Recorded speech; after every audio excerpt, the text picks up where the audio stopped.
What do you get when you cross a know-it-all newspaper columnist with an awkward, unsophisticated everyman? Yeah. Well, I'm just not sure about that right now.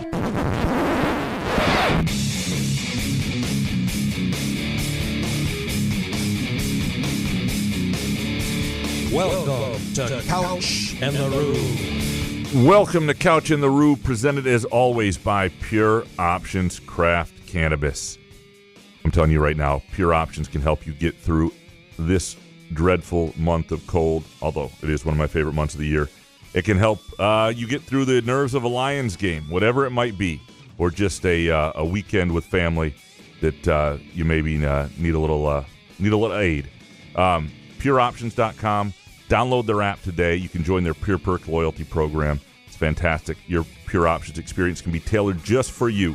And our Wednesday night show, brought to you by our friends at Front 43 Neighborhood Pub and Cask & Company Kitchen and Bar. Looking for a place to watch the college football playoff games Thursday or Friday or any of the NFL wildcard weekend where you don't have to stress about the Lions. You can just enjoy the football, enjoy the ambiance, enjoy the meal and the beer and the drinks and the great menu at Front 43 and Cask & Company. It is just north of Frandor on East Saginaw near the East Lansing border. Check them out. And on the weekends also, I would recommend making a reservation, especially if you got a group of several people. They have one of the best reservation systems I've ever seen online. It's easy to make. You don't have to make it all that far in advance. Write in if you want a booth, whatever it is. It's always ready for you. They're fantastic at caskandcompany.com. Jason, how you doing, brother? Writing right up into my rectum. It's painful. I will. Hey, man. What's going on? I'm all right. Other reservation systems really hard and tough, or what? Not every place has it so good online. A lot of places you got to call and they don't pick up, or it's not as this place is Front 43 and Cask & Company's always had it. Nice. In the summer, take my softball team there. Just right at the end of our game sometimes even make the reservation and get a table for 12. I mean, the championship LSJ softball team, the diversity on that team, that rivals the Izzone. I love the LSJ staff, man. James Edwards used to be on that. That's true. We did have James. It's been a while, though. We had Crystal for a year. We've got some diversity on that staff. You know, Brian Calloway played for a year. That's true. You're making us look bad here. I like how you have to name James Edwards as your guy. Speaking of the Izzone. 3 jobs ago. This is alumni Izzone game. Yes. You know what that means? Let's gamble. Because spread's already jumped, hasn't it? It is jumping. And I get a little nervous. They didn't cover it in 2022. I think Washington is playing a little bit better, and the spread's at 14-ish. We'll see what it lands at. But is Washington bad? I haven't watched the Huskies. Team. They weren't. They've been weird. They lost by 24 at USC, or to USC by 24 at home. Like, that's a horrible result. And yet, it's not good. Last week they beat Maryland and then lost to Illinois by 4. So something's changing. They got a freshman point guard they play a lot who's gotten a lot better. They got a guy named Great Asabor. Nice. Who's Great is his first name. He went from Montana State to Utah State, now to Washington, and he's on a reported $2 million NIL deal for this year. And he came with the new coach there. Great. So anyway, but he's a load inside, and damn it. Anyway, point being, yes. Traditionally, 7 of the last 8 years, they've covered this spread by an average of more than 10 points per game. So because of the old Izzone. Because the old Izzone doesn't have their phones, they're more connected. It's their chance to go crazy. The atmosphere is incredible. It is hard not to have that rub off on the team. They don't have their phones. What does that mean? Well, they're old. It's like they just leave them behind. They don't get distracted by their phone when they ought to be cheering. Yeah. Their minds are pure. Are we sure?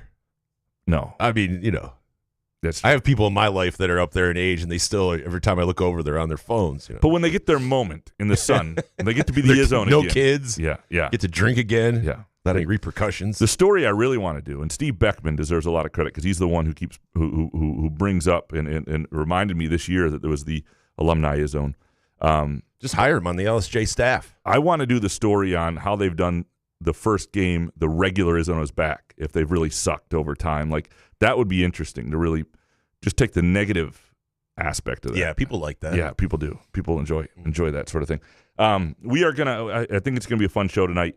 We're gonna pick the games in a little while with Harry. The college football playoff semifinals, the NFL wildcard weekend games, our best bets, and all that. Of course, presented by Firekeepers iCasino and Sportsbook, and we're gonna have Eric Larson on from the Final Four is not on the schedule, an MSU basketball podcast.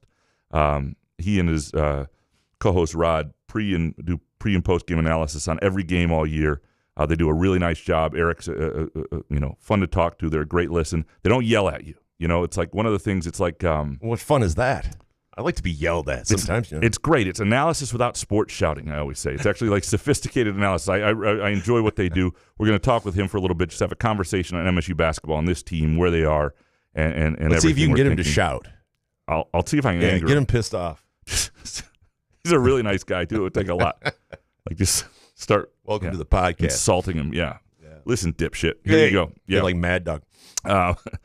Before we get to that, something that happened last night on Tuesday night after Michigan beat UCLA. And by the way, Michigan's basketball team looks really, really good. It's kind of fun to have Michigan and Michigan State. I know Michigan State fans might not feel this way, but Michigan and Michigan State looking like two of the upper 3 or 4 teams in the Big Ten, because you remember what that was like at the end of the 2010s with Cassius Winston and those teams where it was 1 year one team had the advantage, the next year the other team won 3 times, and there was just that rivalry was the pinnacle of college basketball in a lot of ways, and it would be fun if it were there again. I'm not talking about Michigan. But after the game, UCLA gets its ass kicked, and Mick Cronin says this. We're too soft to play hard enough even in the crucials, you can't get an offensive rebound. It's like a 5-point game, and Kobe Johnson just has a guy take the ball from him. Same thing with Sebastian Mack. Okay, we finally do get a stop. Can't get a defensive rebound. They didn't have a million of them because they didn't miss that many shots. But there was a few in particular. Kobe, Sebastian, huge, back-breaking. And you got inside position. So don't tell me you want to win. Just don't tell me you want to win. You won't start the game. Tyler Bilodeau gave up 12 points. 2 screens, he didn't say a word, 3s, and then he got dunked on 3 times. So don't tell me you want to win. He also went I'm a man, I'm 40. He also went on to say that his guys are delusional. And that they don't even know, like they're nice kids, but they're delusional. They're way better than they think they are. Did you watch the game live? I watched parts of it. Because you told me about this earlier, and I had to come in, and I watched the interview, and then I had to go see the 3-minute clip of just see how bad. Because I'm envisioning, I do see the final score 94-75, but it was competitive throughout the first half and somewhat in the second half, and it kind of slipped through. But it seems like these guys that he's mentioning kind of have decent stats, and it looked in the 3 minutes of just the highlights I watched that they were trying. So, is this a coach that is frustrated because he can't get through to these guys or what? It's typical Mick Cronin in some ways. This is him. He talked about, I'm the guy with the most passion here. I'm 53 and I've got the most passion. These guys, they don't, I got 500 wins. I'm out. What does that mean? You got to be hungry to win. Like, these guys aren't hungry. But it does speak to something. Like, in this transfer portal era, this is happening with more and more teams, and one of the challenges is going to be, like, basketball players more than football players, more than anybody else. Men's basketball players are the most entitled college athletes, right? Because they're the biggest stars, even if they don't make the most money for the university. They're the face of more, they're the face of the university. Some places they're a big deal, and they've been big deals coming up all the way in AAU ball and high school and all that stuff. And what happens in the transfer portal era now is they get re-recruited year over year over year. So instead of being recruited and being coddled during the recruiting process and then getting somewhere and getting motherfucked and having to grow up and figure it out as a freshman, they play a year or two somewhere else, and then they go get coddled again, and they think I'm great. And I think there's something to that. I think one of the things you have to try to do at a high major program is make sure you keep a core of guys. You got to supplement with the portal. But there will be, obviously, there will be examples that refute this. Like Illinois this year, whatever. It's a whole new roster, right? A lot of freshmen, fiercely talented, has a chance to win the Big Ten. They look really, really good. And so there will be times where you get the right mix. But more often than not, if you don't have 3 or 4 core guys back, don't have to be 3 or 4 starters, but if you don't have 3 or 4 of your top 8 back who sort of set the tone, set the culture, set the expectation, set the way you practice, you're not going to go anywhere, I don't think. I really think that's something that these programs got to be careful in, and they got to build, and you still got to build through guys who are there for multiple years. I think what's one of the things MSU has going right now, the coach at Ohio State, and I think we mentioned this the other day, Jake Diebler, was just talking about how inexperienced his guys were. His guys are every bit as old as Michigan State's guys. Most of them are older than Michigan State's guys. They're just newer playing together, and they haven't figured things out yet. Michigan State's playing with a lot of young guys, but they're guys who have played together. They have been part of Izzo's program, and they've been a part of wins and losses and trials and tribulations, and they understand the expectation there. They understand when it hasn't been met. There's tremendous advantage to that. And I was listening to Mick last night in his whole rant, and Mick, that's not helpful. That doesn't help you win your team over. I mean, he did say they were nice kids, but he said they were delusional, and they might be. They might be delusional. But this is the challenge. When you're recruiting, we talked about this with Zyman Sabala the other day, that Zeman Sabala. Z-Dog. Fuck. Yeah. Zeisman. Z. That's the type of, center that they need to recruit in the sense of that needs to be a skill set, right? Good hands, certain size, sees the game. Important thing to continue to recruit over and over. There'll be different levels of talent, different lengths of time to develop, but that's the overall type of prototype for what you want to recruit. And I think when you're recruiting in the portal, you have to look for guys who are hungry, which means recruiting guys who are moving up, not guys who are moving sideways. You have to look for the right people as much as the right talent. In college basketball, that means a ton. And But where does UCLA go from here? I mean, Cronin's saying that and calling his guys out. I mean, if they're prima donnas, before that, and you're going on and blasting everybody, it's on Barstool now, so everybody's going to start hearing it, right? So your players are going to turn on you. How does Cronin get this thing? Well, could it just go downhill from here? Maybe it works. It could go one of two ways. It could be something they respond to, and he's doing it intentionally to get a response out of them. But does that work anymore? Well, they're playing they're one of the top, I would say, 6 teams in the Big Ten talent-wise, I think. And so they're going to have some nights. They're going to have some win streaks. They're going to have some games that, they beat this Washington. They're going to be an NCAA tournament team. And so I think he's trying to get. I mean, it is January. I mean, players are allowed to be lackadaisical at time, right? It's happened throughout time, the course of time, no matter what's going on. If players are getting paid now, even when they weren't getting paid, right? Like, it doesn't, I just don't think, is it a concerning problem? Because listening to Cronin, it seemed like he was just at his wit's end and felt that was the only way he could get through to his guys by calling them out. And I just think that, how is that going to work? You see what's happening in Indiana right now, with there's a heavy NIL put together roster. You see what's happening at UCLA. There are other places, and there are places where it works. I'm not saying it can't work. I'm saying it's a chore to make it work, and it's a whole different type of balancing act, and it's not one that you can look at in the summer and say, hey, look at who we got. Look at all these transfers. This is going to be a great team, because you don't know. And so that's going to be the challenge. And so to me, you want to make sure as you supplement, because I think at a place like Michigan State, more and more you're going to have, rosters that have 3-4 transfers in your core 9 guys, right? You want to make sure that's it, though. You want to make sure you're continuing to, I really think for most of college basketball, most often, Illinois may be the exception this year. I'm not saying it can't be done. I love Illinois. Even 9 sounds like a lot, though, to have to promise people playing time. Someone's not happy. Well, no, Michigan State's playing 9 or 10 now. Sure, yeah, but right, and who that works with Izzo. But I'm saying other coaches, it's got to be way harder than that. Right, Mick Cronin's out there talking about I have 500 wins. I know. I was like, wait a minute. I was trying to do the math. I'm like, all right, it's impressive, but are you talking about retiring? Or? You're not that impressive, Mick. I mean, you just come off sounding like a boob. I'm sorry, it's just not. But I feel like I can understand where he's coming from with the level of frustration. But he's also a guy that wears his emotions on his sleeve, so it's hard to, right? You take it with a grain of salt. So it's like, is it a big epidemic going through college basketball where guys aren't listening anymore? I would feel like, guys, just because you're making money, you still want to go out and look good. You don't want to be embarrassed, right? But you want to ball. He spoke to the idea they have no idea how good they are, how good they're not. You know, they think so they're better it's a than they are. motivational tactic. Well, no, that it's might yeah, I think it's a backfire. motivational tactic, and I don't know if it'll backfire. It may work. This may be the answer. This may be the catalyst for him getting more out of them. But I just thought it was interesting that in January of the season, this is where he is with those guys, and I think some of it is portal So related. Friday at Maryland, UCLA at Maryland. Do we Cross country trip to Maryland. cross-country Tough trip? Maryland team. team pissed at their coach? We're betting Maryland. Okay. We're betting Maryland. We're on We Maryland. have to Yep. see what's going on, right? All right, you want to get Eric on the phone? Well, he's getting Eric on the phone. A reminder: Pure Options, pureoptions.com. Download the app. Like, the app is really, really good. A lot of deals right there.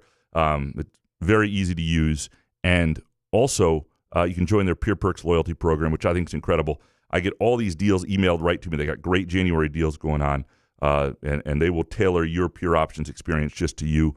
Also, Front 43 and Cask and Company, great place in the winter. Cozy vibes, 2 distinct restaurant vibes, but also one menu. So if you love the Big Island Bowl, the Maui Bowl like I do, you love the pad thai, the burgers, and their amazing drink selection. Great modern American Asian menu. It really is. And go to caskandcompany.com, check it out, make a reservation, swing on by, make it part of your winter. Very pleased now to have Eric Larson from the Final Four is not on the schedule with us to talk some MSU hoops.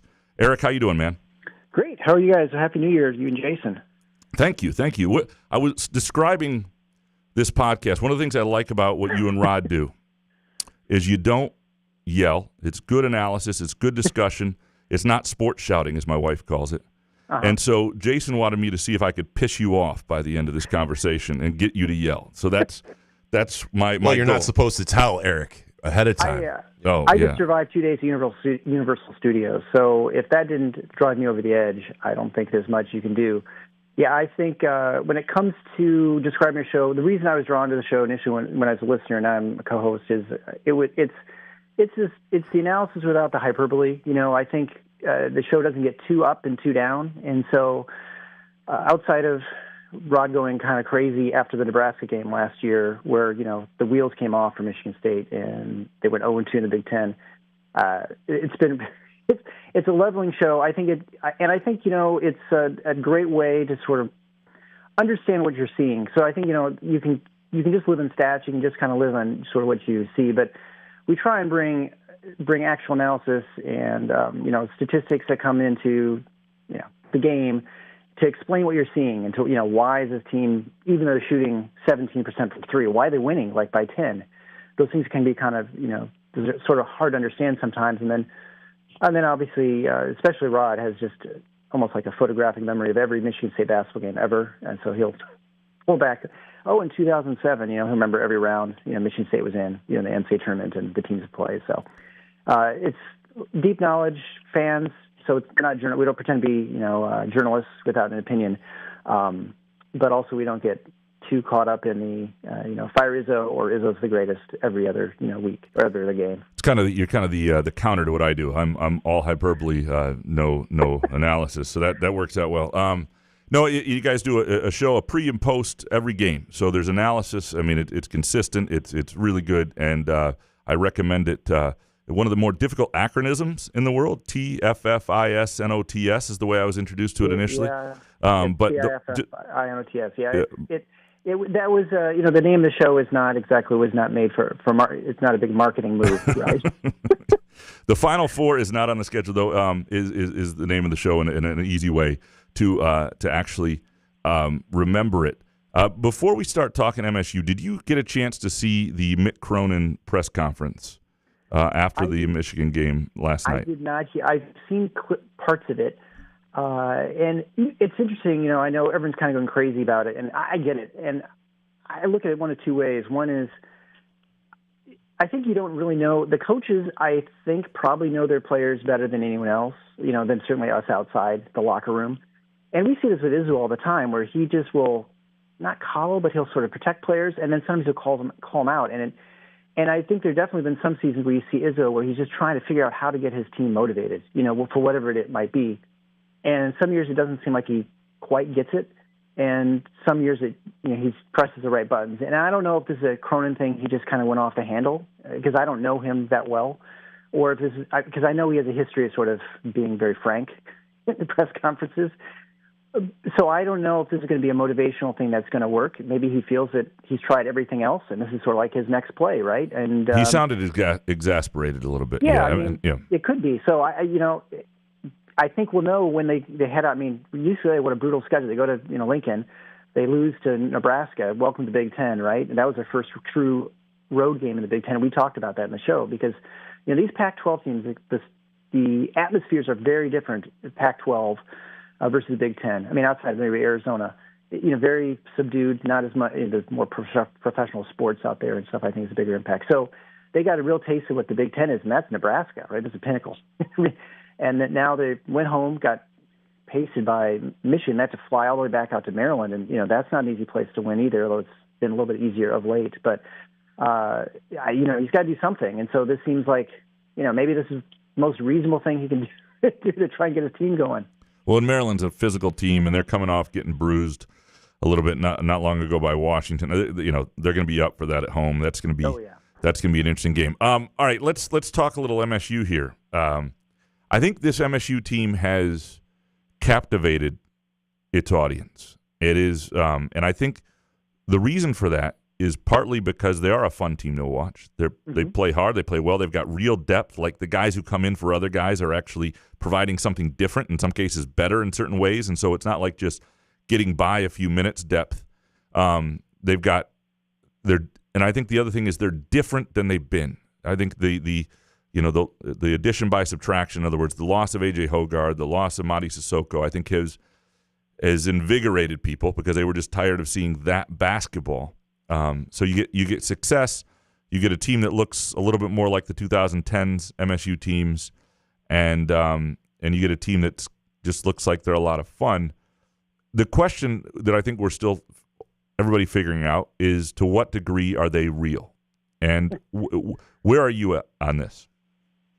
Yeah, I mean, I think the eye test is they definitely look different, right? I mean, this is a team that is very different than what we've seen the last few years, and that always starts at the point guard position.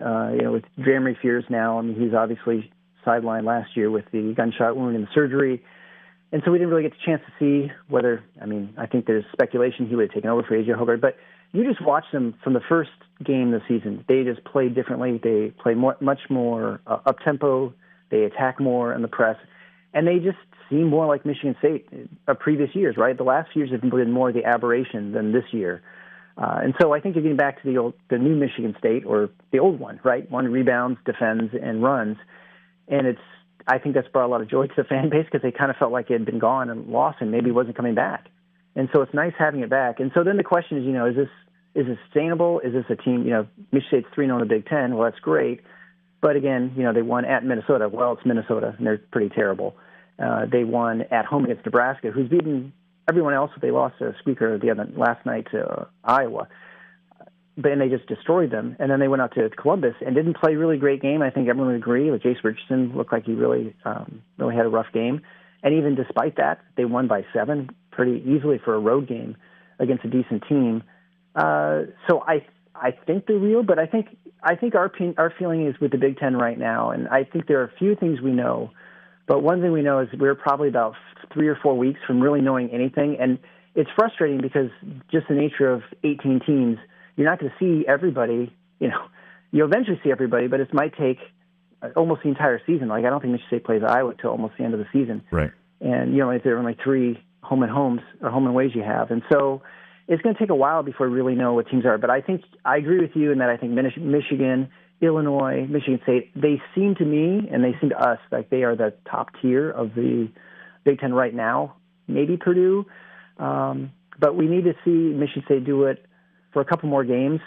Can they? And then some of the bad habits are sort of developing. Are they going to kind of get over these as far as the turnovers? And so I'm optimistic. And the one thing I feel most about this team, and I think almost the same thing about Illinois, is that there's certainly a tremendous potential for growth from the team and the players within the season. I mean, we've seen Kohler, be a rebounding machine. He's been able to finish finally inside. He definitely looks healthy for the first time. I mean, he definitely was sidelined last year. But can he develop that outside shot? If he develops that, that could change quite a bit. And it's easy to kind of say, well, he shouldn't shoot it because he's shooting sub 20% or something. However, Kenny Goins' his senior year was hardly shooting 3 until February. And then he became Mr. Reliable. And, of course, we all remember what happened in the divisional finals to get to the Final Four over Duke. So I do think there's a lot of potential, whereas last year I think we kind of had finished products pretty much at this point in the season, just kind of working on consistency issues.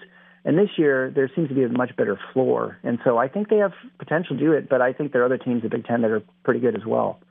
Yeah, I mean, we'll get a real look at them. I mean, they can't lose games like to Washington, who's played better of late, but still you can't lose that game at home. No matter how great Osobor is, but the game at Northwestern, that's a challenge. Like Northwestern beat Illinois on that floor.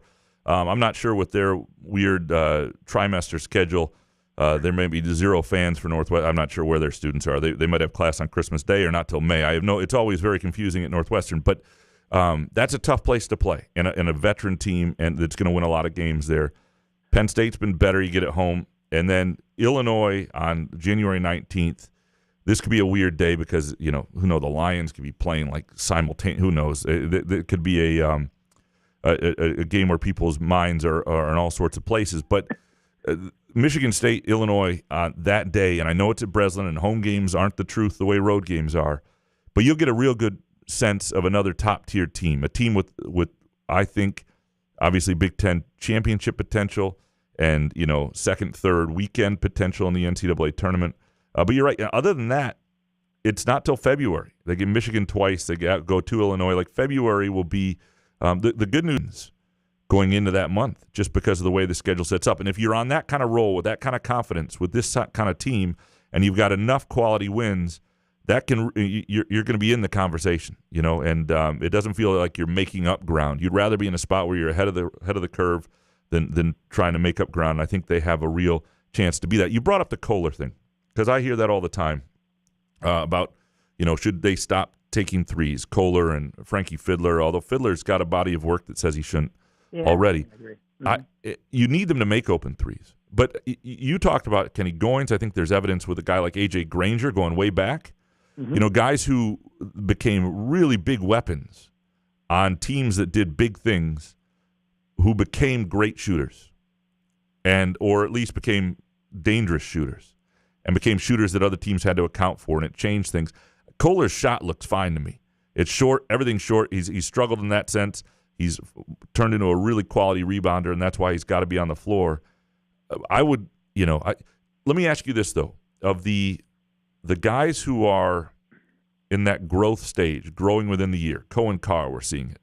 Jackson Kohler still, Jeremy Fears, Xavier Booker, Jace Richardson. Let's just take that group. Mm-hmm.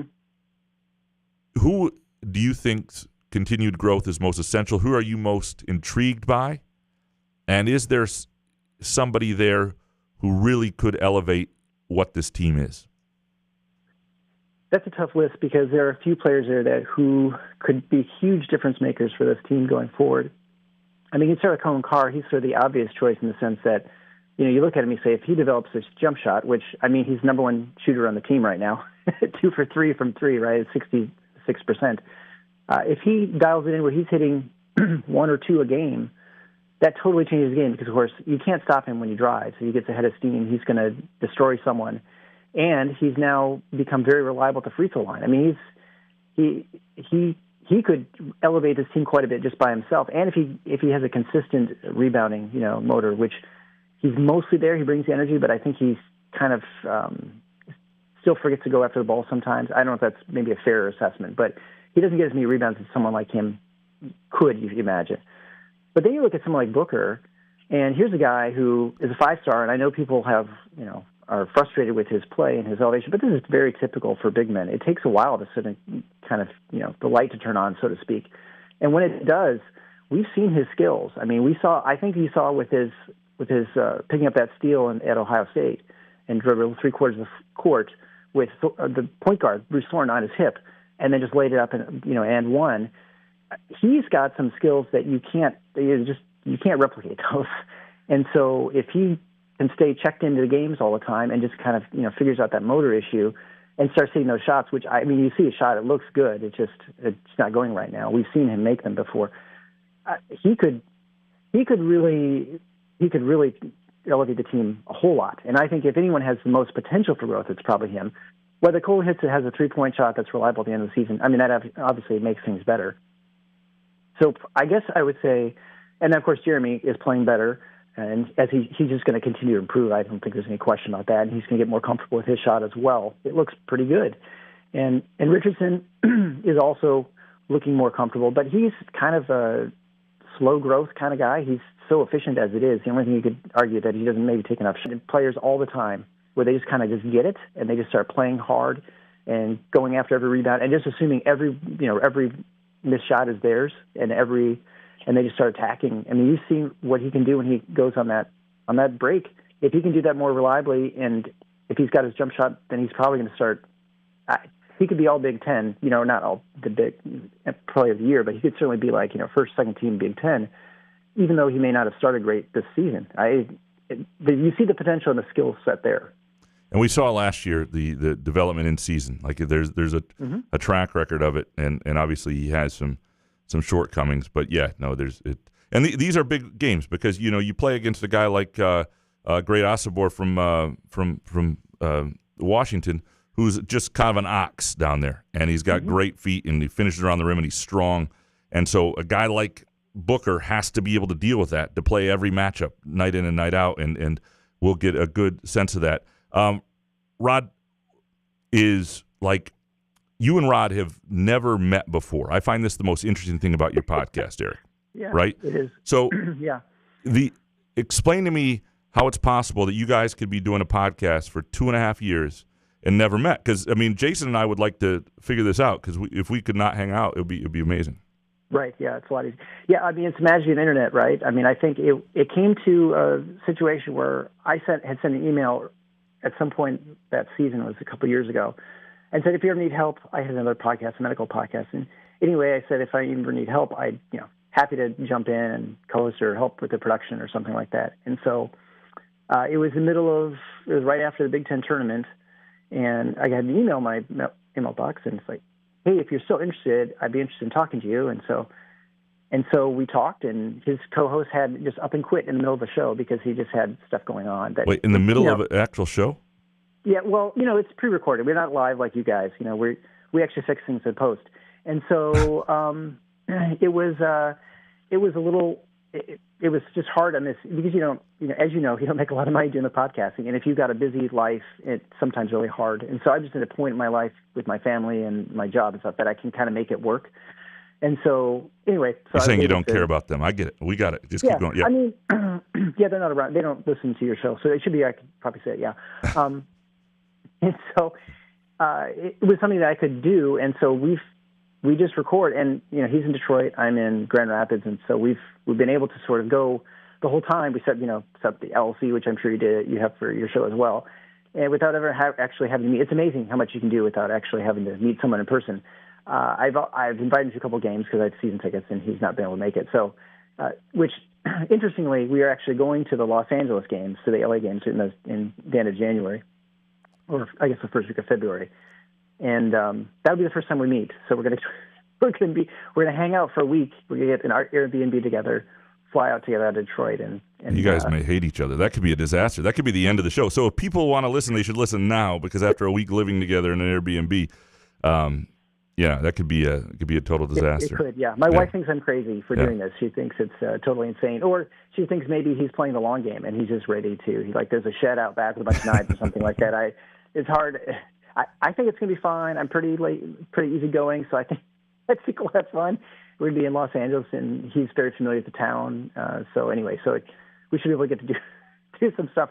But Edling had been bugging him for a while to go to this the LA stops, and so it just became something that we got this work, and so nice. Well, we're going to do it.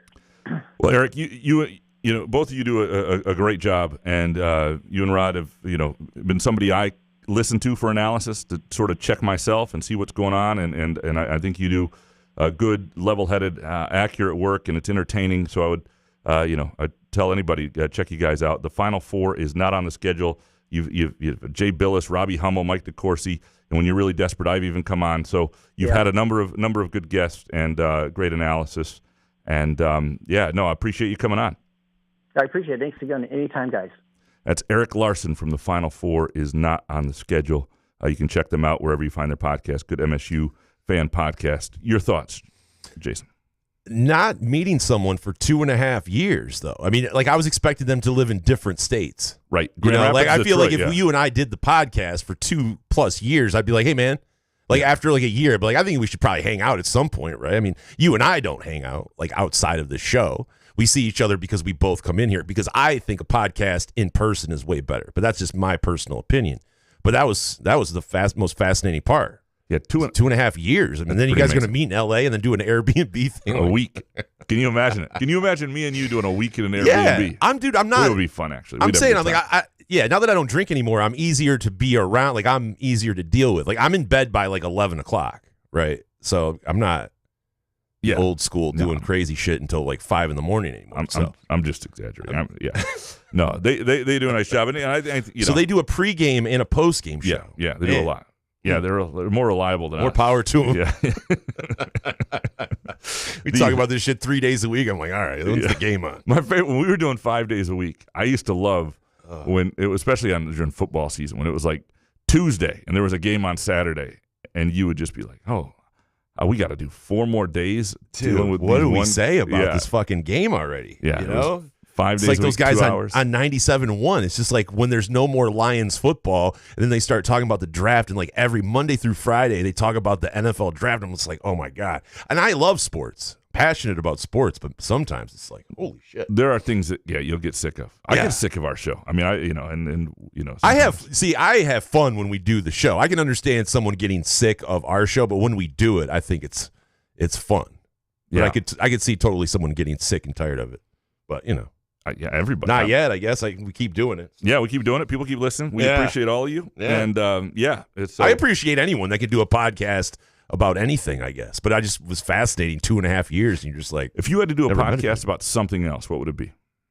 Oh, definitely sports cards, baseball cards, something like that. Okay. Golf. I love golf. I love talking about golf. Yeah. All that kind of shit. I just don't.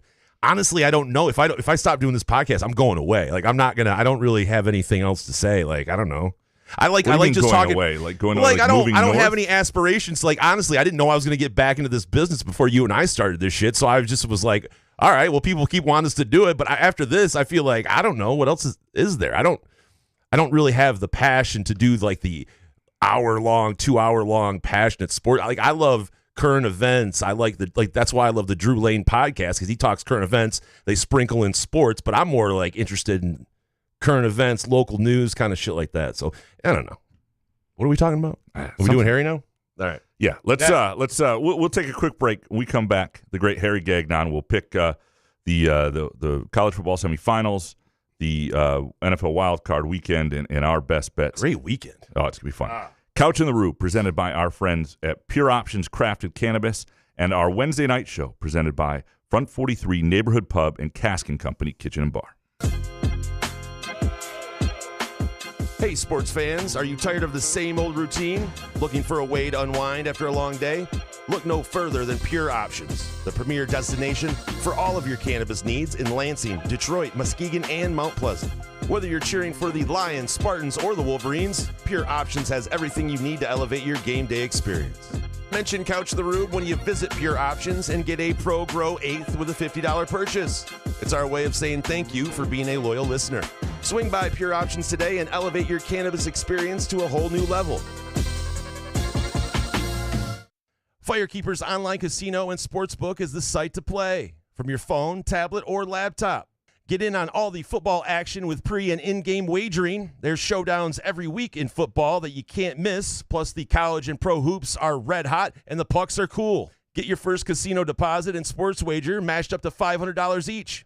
Terms and conditions apply. Must be 21 or older and located in Michigan. Gambling problem? Call the Michigan Problem Gambling Helpline at 1-800-270-7117.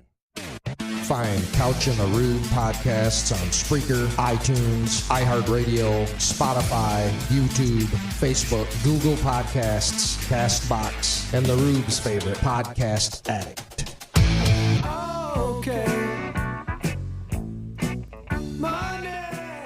Couch in the Rube, presented by Pure Options Crafted Cannabis, and our Wednesday night show brought to you by our friends at Front 43 Neighborhood Pub and Cask & Company Kitchen and Bar near the Lansing-East Lansing border, just north of Frandor. It is time now for the great Harry Gagnon from The Ringer, from Against All Odds with Cousin Sal, and BetOnline.com. The videos, the Go Lions, restore the roar. The nudity, the pics. Harry is the complete package, and we are grateful to have him with us every week. Harry, how you doing, man?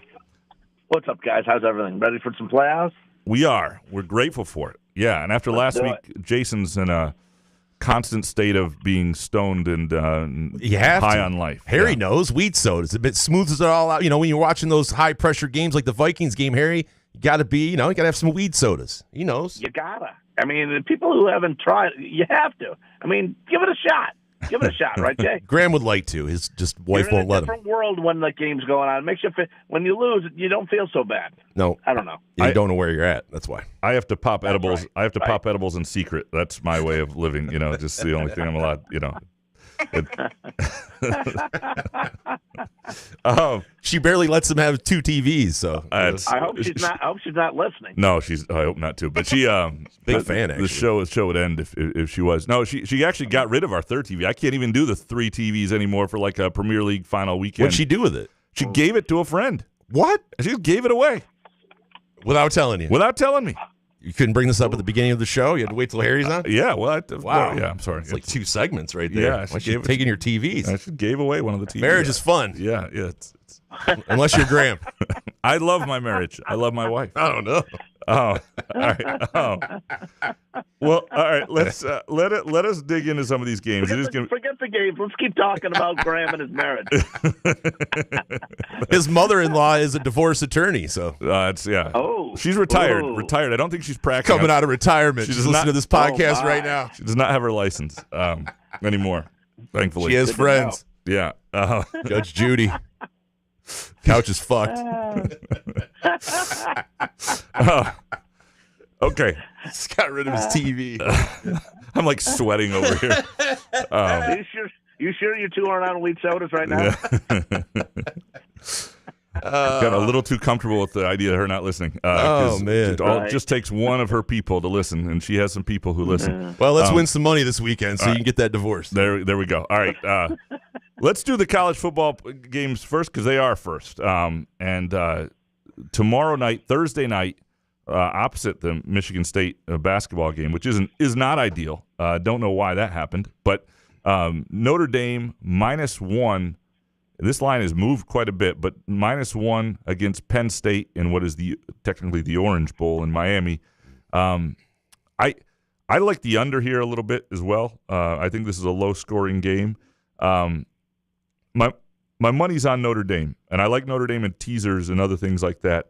But I think this is still a close game. I just like Notre Dame in a close game over a James Franklin coach team. But I don't think in terms of overall talent there's that much difference at all. And I think there's some similarities in terms of their limitations, in terms of their quality of defense. So I think this is going to be a really good low-scoring game. Neither team's going to throw the ball that effectively. Give me Notre Dame in what is essentially a pick 'em. Jason, where are you? Yeah, I think Notre Dame has the better defense and the better head coach, and I swear to God, Harry, on my balls, if James Franklin picks this time, because I have Notre Dame futures as well, I have him winning the national championship. If he picks this game to finally pull this shit out after losing all this money on Franklin over the years, I swear to God, I'll hate him even more if that's possible. So give me Notre Dame. What do you got? Well, before the season started last year, if you guys remember, I gave out Michigan at 10-1 to win the national championship, and they did. And then this year I stayed in the Big Ten. I went with Penn State at 20-1. I can't back off them now. I know Notre Dame is a solid team. Freeman's got a great squad, and they took care of Georgia pretty easily, really. But also in that game, if not for, Georgia's decision to try to get points at the end of the half, that fumble, Riley Leonard turned into a 10-yard touchdown the next play. and the kick return to start the second half. Notre Dame scored 0 touchdowns offensively there. And I just think overall here, Penn State, I've been saying it out against all odds. I've been saying with you guys, I think the best overall player on the field is the tight end in Penn State, Tyler Warren. He's been fantastic this year. 98 receptions in a college football season is tremendous.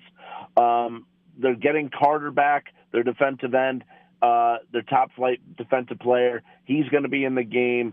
I have faith in Drew Aller. Believe it or not, I have faith in James Franklin here. And both running backs for Penn State went over 1,000 yards this year. I think Penn State has too much offense for Notre Dame. I think Penn State gets it done by about 7 to 10 points. Wow. Okay, that makes me feel. I guess I'm going to hate James Franklin even more. Then. Yeah, geez, that makes me feel not as good. All right, well, the next game Friday night game I'll actually get to see. I don't. Why are they scheduling an MSU basketball? I mean, I understand they can't just put things on hold, but it feels like if you get to the semifinal level, there should be no conflicts in college sports. Ohio State -5.5. That line has come down a little bit, and it was, it's been pretty consistently at 6. -5.5 against Texas in the Cotton Bowl. Weather could be an issue. Weather could be an issue for people getting there. It's supposed to be snow, ice, cold, all that sort of stuff. What's interesting about Ohio State is if you can get the Michigan game out of your mind, which is not easy to do because they really shit the bed. But if you can get it out of your mind, you can see why this is happening. And what they did against Oregon was mighty impressive, and they've been really good most of the season. They were great against Tennessee. And so if you believe that's who they are and that it's just a Michigan thing that they're hung up on, that they've realized they've got to win with the pass and not try to beat people up at the line of scrimmage, they've just got a lot more offense than Texas does. And I'm not a big believer in Quinn Ewers, and that I don't believe he handles pressure all that well. This inside a touchdown I like quite a bit for Ohio State. Jason, where are you? Yeah, I just can't get that Michigan game out of my head, Harry. I don't care what anybody says. I know Ohio State has been playing well as of late, but I think Texas, before they kind of sputtered out there against Arizona State, was looking pretty dominant as well. And I think if you talk about the weather, incorporating that, give me the 6 and Texas. I think it's a high spread for me. So what do you got here? I think it's a little high, too, based on what Ohio State has done over the past 2 games, putting up 40-plus against Oregon and Tennessee. But I don't love Texas in this spot either. If it wasn't for Matthew Golden in that Arizona State game, he was tremendous, 149 yards. They're not in this game here. But I do think, I hear you, Jay, I think the line, because of what they did against Oregon mostly, the line is inflated. It's in Texas, in Dallas, in the Cotton Bowl. I don't love Sarkisian. I never have. But I think because the line, like if they would have beat Oregon 2017, if Texas had a double-digit lead for most of the game against ASU, if they were to hold that, I could have seen this line being 3.5, 4. Now it's 5.5, 6. Because of that, and everyone probably jumping on Ohio State because of what they've done against the Vols and the Ducks. I understand what they're thinking, but I reluctantly will take Texas with the points. All right. Don't love it though. Don't love it, guys. It's a slight lean. In other words, you're saying, and not a recommendation, so to speak. I think they're going to be both. They're both very interesting games, and I love that. People say, this is the 14 playoff down from 12, and we get here and we get to these, teams that have earned it and teams that are interesting, and I don't know. I think it's going to be a lot of fun. All right, the NFL games. Interesting slate for the most part.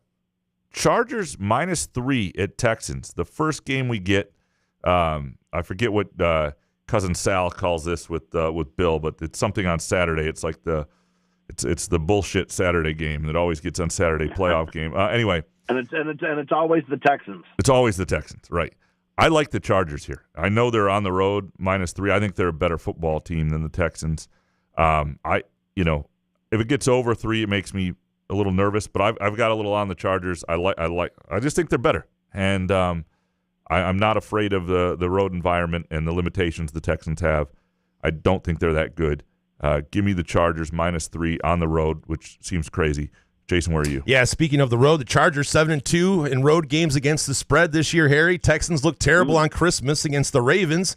Harbaugh's going to have his guys ready. I think the Chargers beat up on the Texans. Give me the Chargers. What do you got? You know what, guys? I hear you. I totally hear you. Uh-oh. Don't love this game either. My buddy Jim Harbaugh brings his first season with the Chargers. He makes the playoffs. And, yeah, that's that Christmas Day game. I mean, they couldn't have looked any more awful, the Texans. 0 offensive points.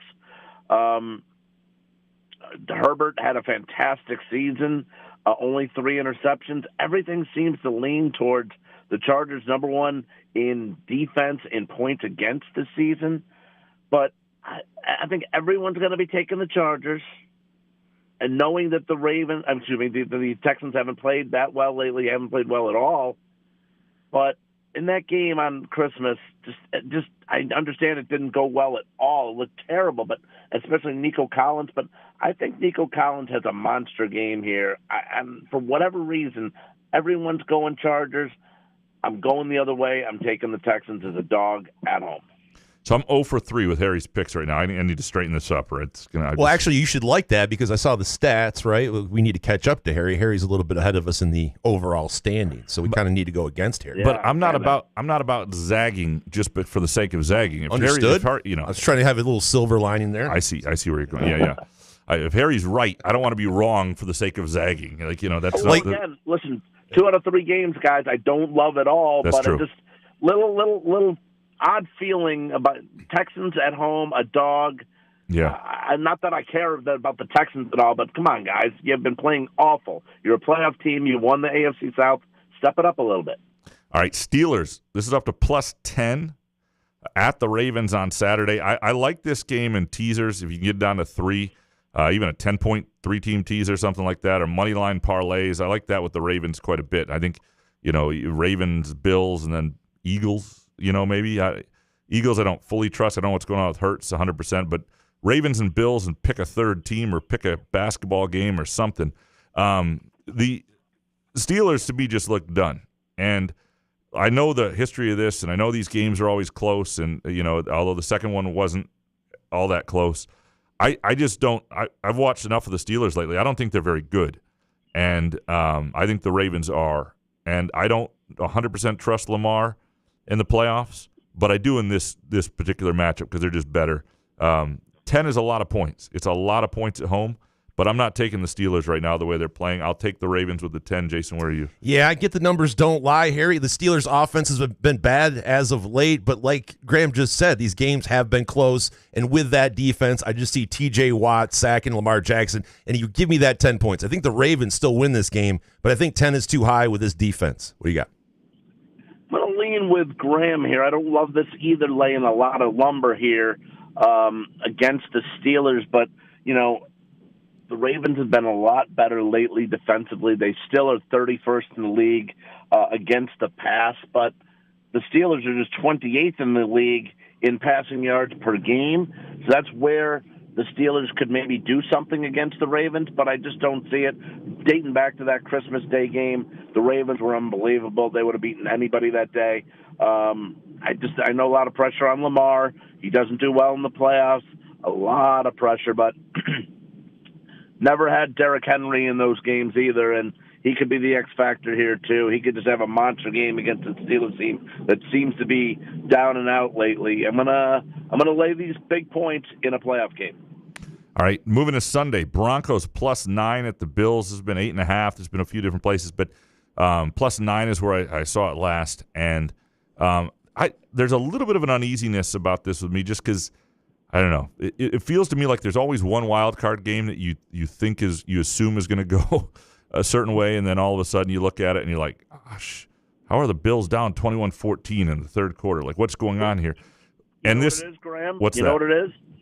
It's if you look at all the games, tell me that you don't think that the Bills on a 7-point teaser looks like the best teaser game out there. And I hear what you're saying. That makes me scratch my head a little bit because it looks too easy. It's too easy, to take isn't the it? Bills -2. Yeah, no, the money line, the Bills-Ravens money line, to me, pick with whatever it is. Find your favorite fight. Find your favorite soccer game, whatever it might be.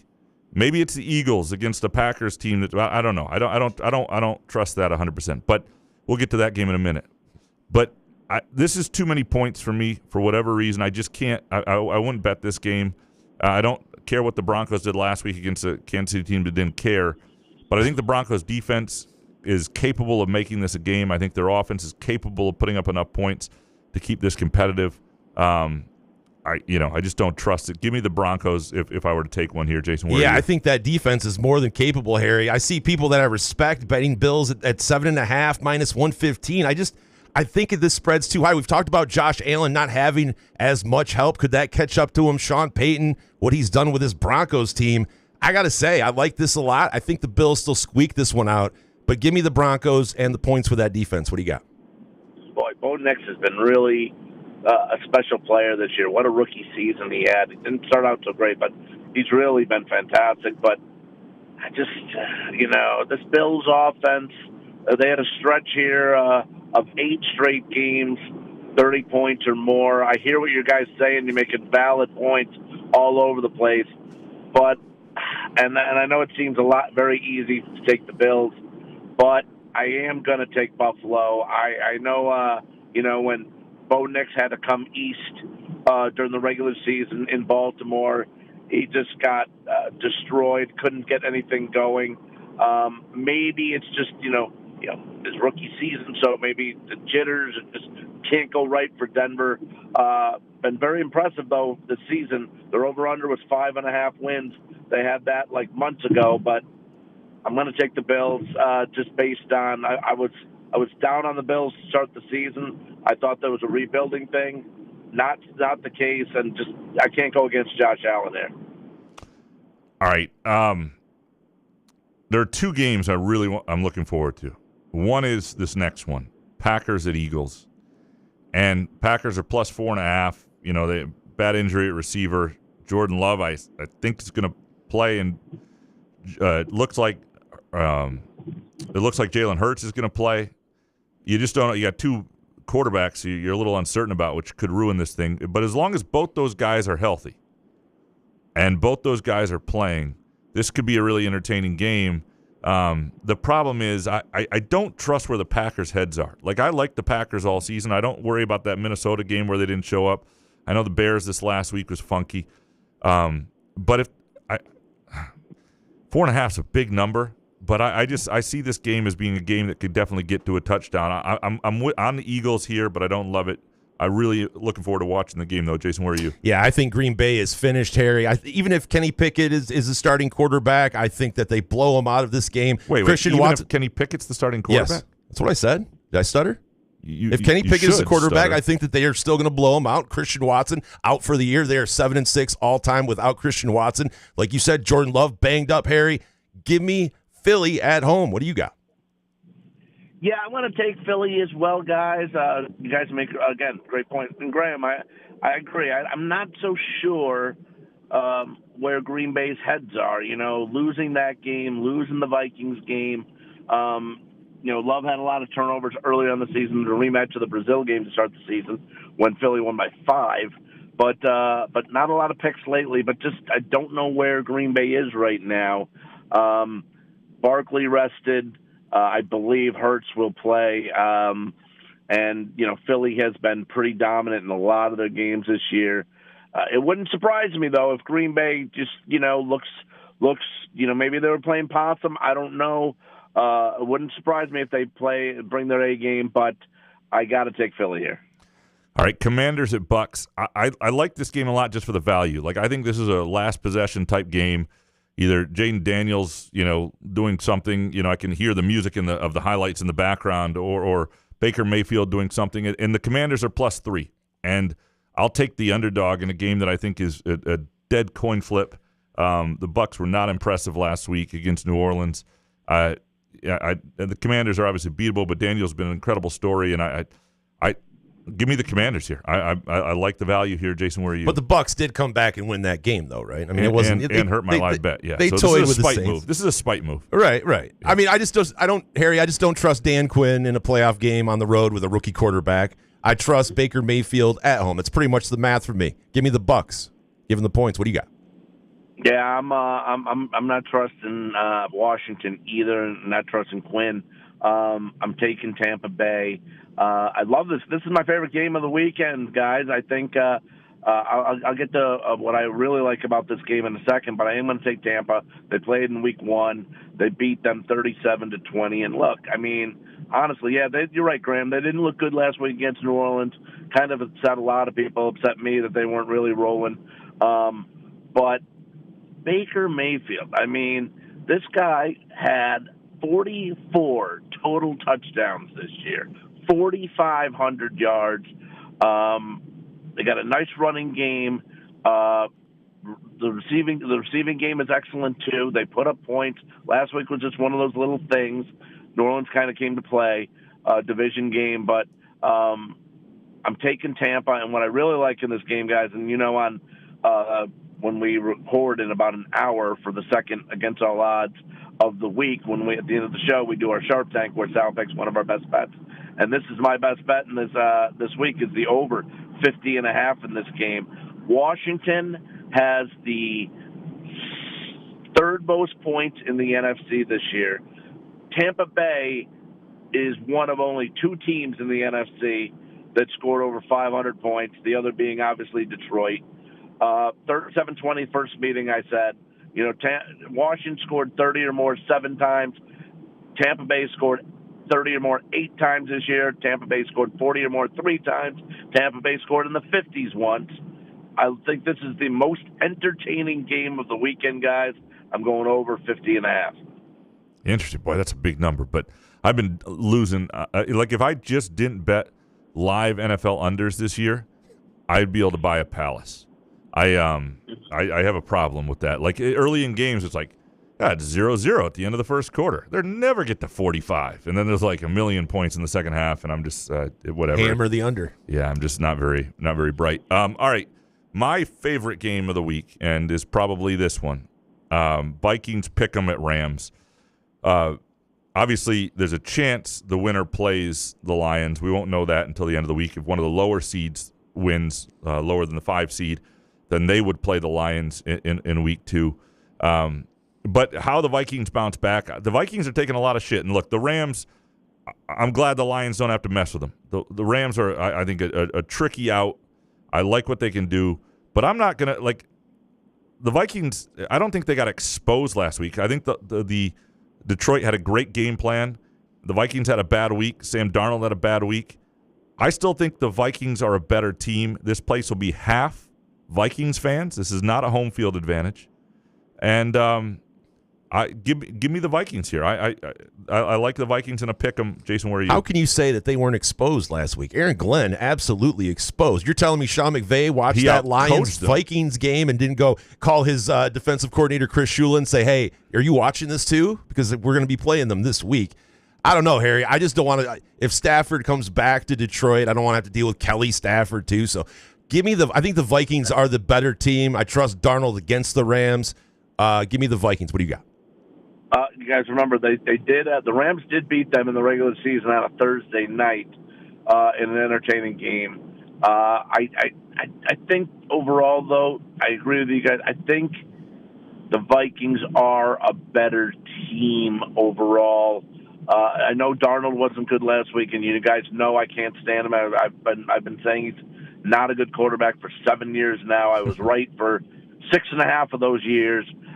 He had a wonderful season, not a good game last week, overshot everybody, and I'm just a little concerned about if he is just going to fold when, the chips are on the table here. But again, I think as long as he doesn't turn the ball over, he doesn't necessarily have to win the game for them. The defense can win the game. The running game can win the game for them. If he's smart about things, I just think, overall, a little bit better than the Rams, even though the Rams beat them early in the season. I'm going to take the Vikings. All right, we're all on the Vikings here. The other thing you like, you have a player prop bet of the weekend, and this is the Texans defensive end Hunter for at least one sack, correct? Yeah, I like Danielle Hunter, at least one sack. You get that at even money. He led the Texans this year, coming over from the Vikings. He led them in sacks with 12, and in his last 4 playoff games, he's had at least one sack, totaling 4.5 in those 4 playoff games.